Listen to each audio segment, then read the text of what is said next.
रतलाम मामले में गृह मंत्री नरोत्तम मिश्रा का बयान भी सामने आ गया है। उन्होंने कहा कि रतलाम प्रशासन से करूंगा बात, किसी को भी डरने की जरूरत नहीं है, पुलिस अधिकारियों से भी बात करूंगा। तो रतलाम मामले में गृह मंत्री नरोत्तम मिश्रा ने खुद संज्ञान लिया और बयान भी दिया। कहा कि प्रशासन से मैं खुद बात करूंगा, किसी को भी डरने की जरूरत नहीं है। मैंने भी समाचार में आज देखा है, मैं आज प्रशासन से सारी बात करूंगा। कोई भय का वातावरण कहीं नहीं फैला सकता। ये हमारी चिंता का विषय, हमारी गारंटी का विषय है और निश्चिंत रहें वो लोग, मैं उनको बता रहा हूं और मैं पूरी व्यवस्था आज एसपी से बात करके वहां करूंगा। तो गृह मंत्री नरोत्तम मिश्रा ने क्या कहा वो आपको सुनवा दिया, लेकिन अब पूर्व सीएम दिग्विजय सिंह की तरफ से क्या कहा गया है वो भी आपको सुनवाते हैं। मुस्लिम लड़कियों से परेशान होकर महिला अपना घर को बेच रही है। हिंदू आज ये पूरा जो देश में नफरत का बीज बोए हुए हैं, क्योंकि हर स्तर पर ये फेल हो गए हैं। महंगाई बढ़ रही है, बेरोजगारी बढ़ती जा रही है, बिजली के बिल बढ़ते जा रहे हैं, खाद मिल नहीं रही है। तो इनके पास 1925 से लेकर आज तक केवल एक एजेंडा है, नफरत। और नफरत जो है कोई धर्म नहीं फैलाता। नफरत वो फैलाते हैं जो धर्म की परिभाषा नहीं समझते, इंसानियत के खिलाफ है, भारतीय संविधान के खिलाफ है, वही इस देश में नफरत फैला रहे हैं। सर कोई भी हो, हिंदू हो चाहे मुसलमान हो, कोई अगर जात पे करता है, जबरदस्ती करता है, उसके खिलाफ कानूनन कार्रवाई करना चाहिए। तो देश में प्रदेश में बीजेपी की सरकार है, आपको लगता है रतलाम में हिंदू खतरे में? अरे आप खतरे में है क्या, ये बताइए आप। सुशील का रुख करेंगे, हमारे संवाददाता ग्राउंड जीरो से मौजूद हैं। सुशील, अभी फिलहाल मौके पर क्या हालात आपको देखने को मिल रहे हैं, क्या अपडेट? आपको बता दें कि ये जो 4 लाइनें लिखी हैं, यह मकान बिकाऊ है, यहाँ से पलायन कर रहे हैं लोग। इससे शुरुआत हुई है रतलाम का। ये जो बुरा इतिहास कहें या बुरी बात कहें, मतलब मनस्ता की जो शुरुआत हुई है वो इस पुराना गांव से हुई है, रतलाम जिले की। ये 4 लाइनें लिखी हुई हैं। एक समुदाय के लोग यहाँ खड़े हैं, एक समुदाय के लोग यहाँ खड़े हैं। जिला प्रशासन की बैठक हुई है, सब लोग शांतिपूर्ण हैं, लेकिन बात ये कहाँ से शुरुआत, कहाँ से हुई, क्या परेशानी क्या रही है आपको? थोड़ा सा छोटे मोटे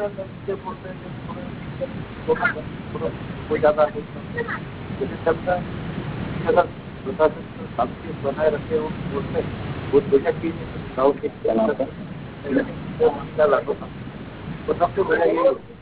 क्या कारण पड़ा ये सब लिखने के लिए? क्यों लिखा ये, क्या कारण, क्या जरूरत? ठीक है सुशील, आपके पास मैं लौटूंगी, बातचीत आप थोड़ी देर बाद जारी रखिएगा। शब्बीर हमारे साथ जुड़ गए हैं भोपाल से। शब्बीर, जिस तरीके से लगातार ये भी देखने को मिल रहा है, चूंकि अब पूर्व सीएम दिग्विजय सिंह का बयान सामने आ गया है, उन्होंने ये भी कहा कि जो राजनीति है वो तो इसमें हो रही है, लेकिन यहाँ पर धार्मिक माहौल जो है वो भी बिगाड़ने का काम पूरी तरीके से किया जा रहा है। इससे ये समझा जाए कि अब राजनीति गड़बड़ा गई है, पूरी तरीके से गर्म होती हुई जा रही है।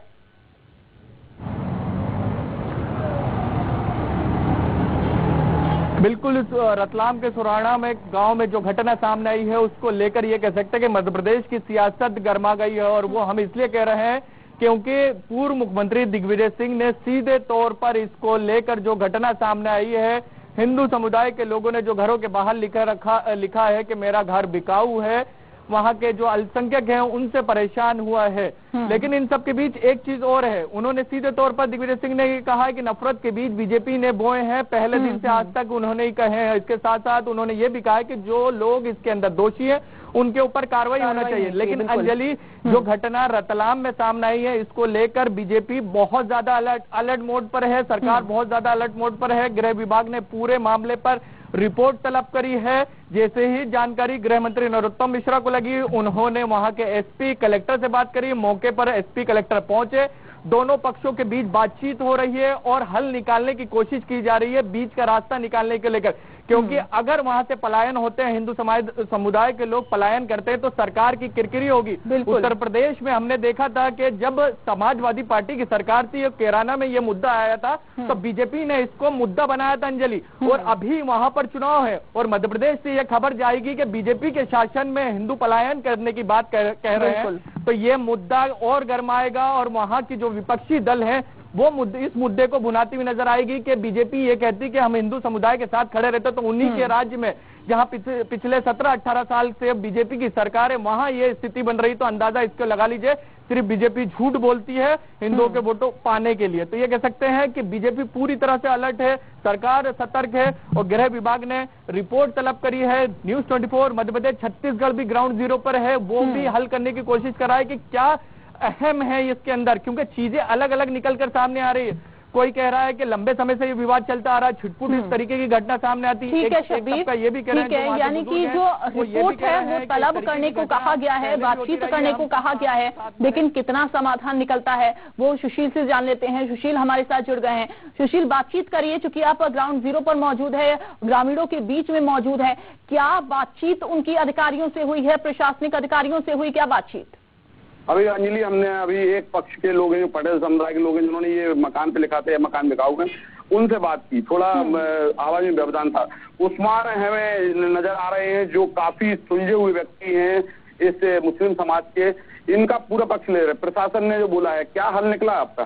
प्रशासन जो भी हल निकालेगा सब, वो प्रशासन के ऊपर हमें भरोसा है।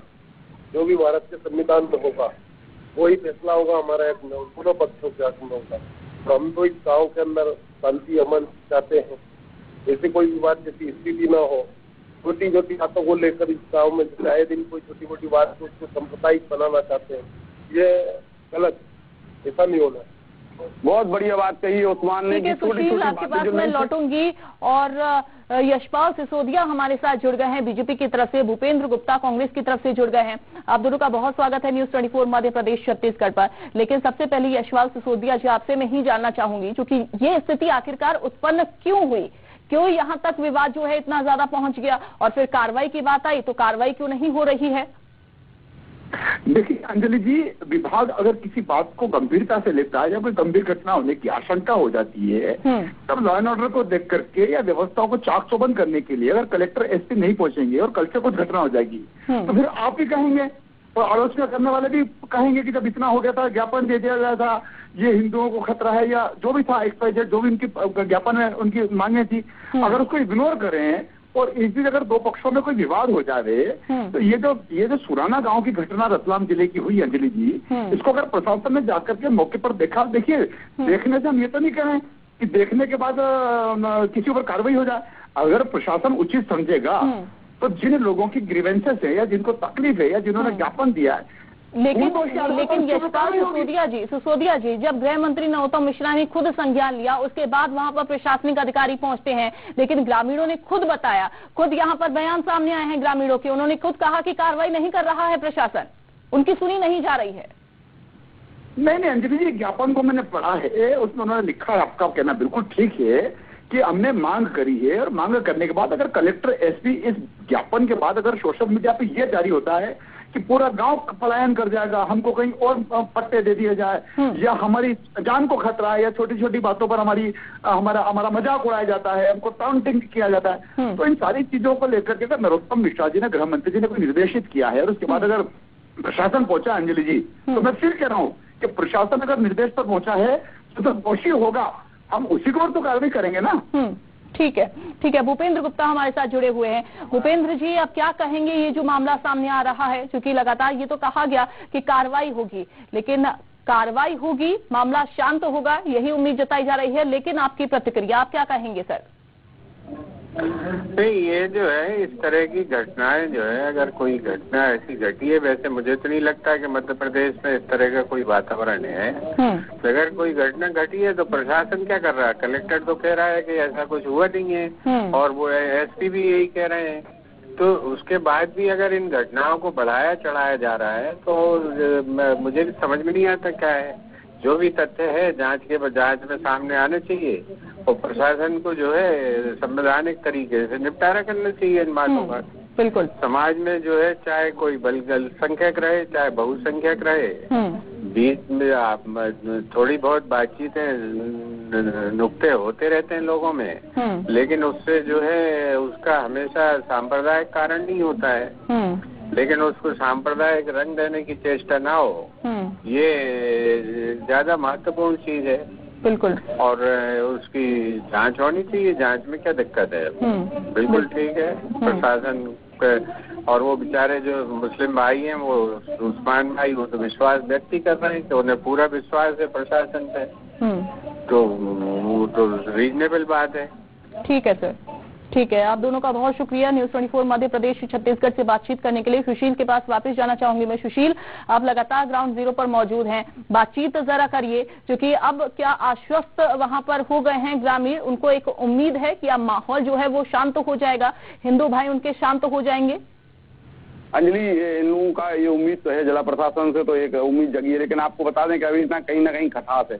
दोनों पक्षों के लोग साथ खड़े थे, लेकिन कहीं ना कहीं से उनकी ओर सारे हो रहे हैं, दोनों पक्षों की ओर। उनके दूसरे जो नई पीढ़ी, आपको ये बता दें कि ये सब पीढ़ी को जो अगर ये जो बेमनस्ता हुई है और लड़ाई झगड़े पर ये बात पहुंची, तो ये नई पीढ़ी की दोहरा शुरुआत हुई है इसकी। और ये दोनों पक्षों के जो बुजुर्ग हैं वो कह रहे हैं कि मोबाइल को लेके और जो नए लोग हैं जिनमें उतनी समझ नहीं है, हम लोग पीढ़ी दर पीढ़ी आपस में सौहार्दपूर्ण वातावरण में रहे। हम लोगों ने उर्स साथ में करवाए हैं तो गरबे भी साथ में करवाए हैं। अभी आपको बता दें कि दोनों पक्षों के लोग खड़े थे न्यूज़ 24 के साथ में, लेकिन किन्हीं लोगों ने इशारे किए तो आधे लोग इधर चले गए, आधे लोग इधर चले गए। ऐसे मकानों की दीवारों पर यह लिखा है, आधे लोग जा रहे हैं, घूम रहे हैं कि क्या है, सब ऐसे देख रहे हैं कि जैसे कोई बहुत बड़ा ये विवाद हो। लेकिन आपको बता दें कि यहाँ पे इस प्रकार के वातावरण पहले पूर्व में नहीं रहा। जहां तक रतलाम जिले की बात की जाए तो रतलाम जिले में इतने धार्मिक स्थान है कि जो दोनों पक्षों में लोग ऐसे करते हैं। आज स्थिति बिगड़ गई। कल जिला प्रशासन की ओर से थोड़ी सी लापरवाही बरती गई थी, शायद वही कारण रहा। लेकिन आज जो बैठक हुई है, पुलिस चौकी खुली है, पुलिस पर और प्रशासन, कलेक्टर, एसपी पर यहाँ की जनता ने विश्वास जताया है और कहीं ना कहीं ये उम्मीद है। और न्यूज़ 24 भी इसमें अपील करता है कि आप लोग सौहार्दपूर्ण तरीके से रहें, कोरोना की गंभीर बीमारी से लड़ें, ना कि आपस में लड़ें। आज लड़ने का समय है गंभीर बीमारी से, ना कि आपस में। और सौहार्दपूर्ण माहौल जो है वो बना रहे, यही उम्मीद जताई जा रही है। शब्बीर, आपका भी शुक्रिया जुड़ने के लिए, जानकारी साझा करने के लिए। सुशील, आपका भी शुक्रिया। खबरों में आगे